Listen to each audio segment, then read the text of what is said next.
What Princess Leonor requested right after the wedding unexpected. The grand halls of Spain had always witnessed tradition, order, and duty. Royal weddings were moments of spectacle, carefully choreographed, leaving little room for surprise.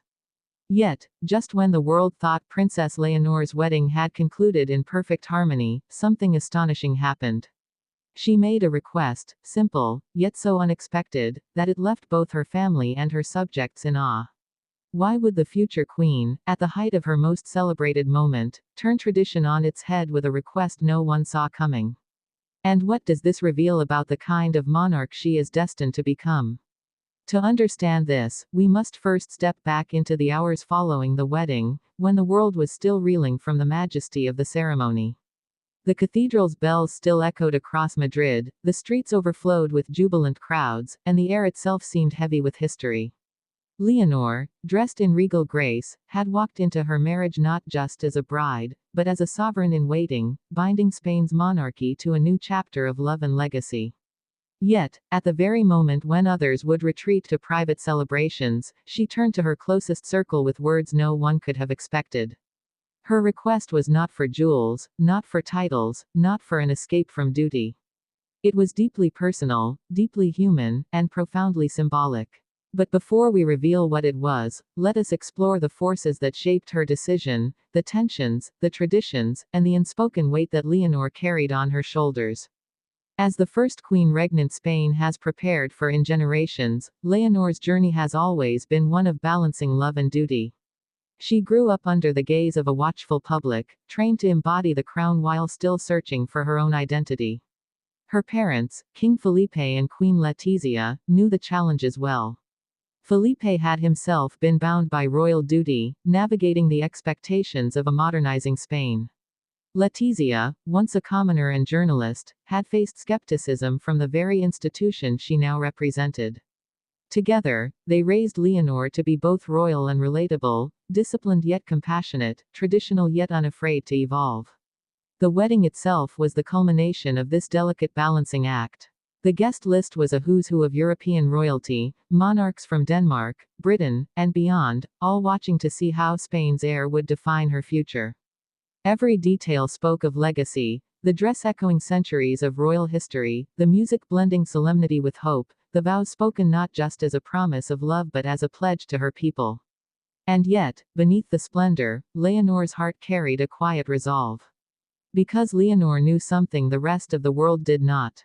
She knew that the crown is not sustained by gold, jewels, or grandeur, but by humanity. She had seen the growing gap between monarchies and modern citizens, the criticisms of distance, the whispers of irrelevance. And so, as the celebrations reached their peak, she leaned into her role not as a distant monarch to be, but as a woman of flesh and blood, one willing to bridge the distance.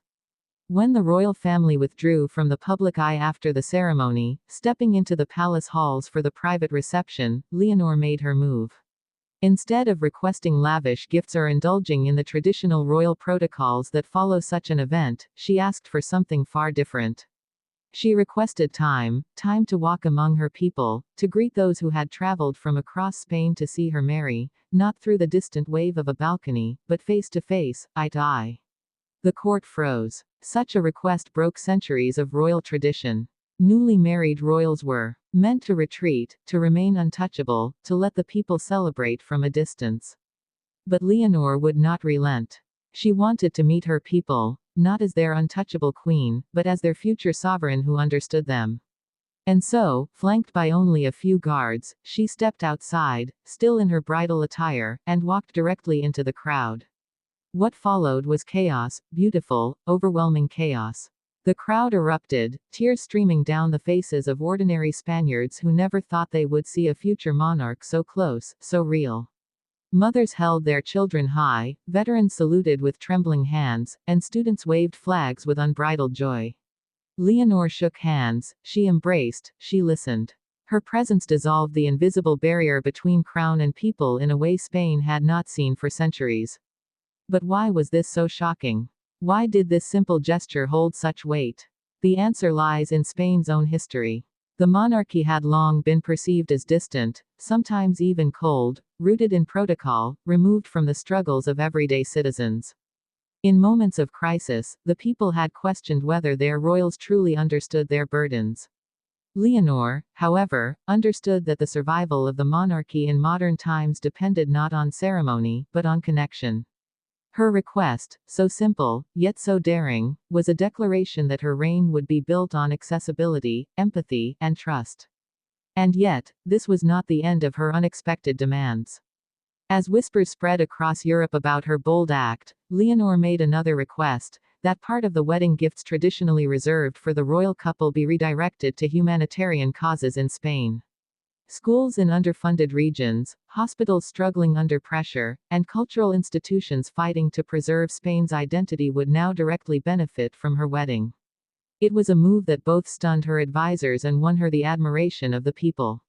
This is where the true curiosity begins. What kind of queen will Leonor become if these are the choices she makes at the dawn of her married life? What does it mean for Spain when its heir values compassion above protocol, humanity above distance, service above indulgence? Every answered question leads to another.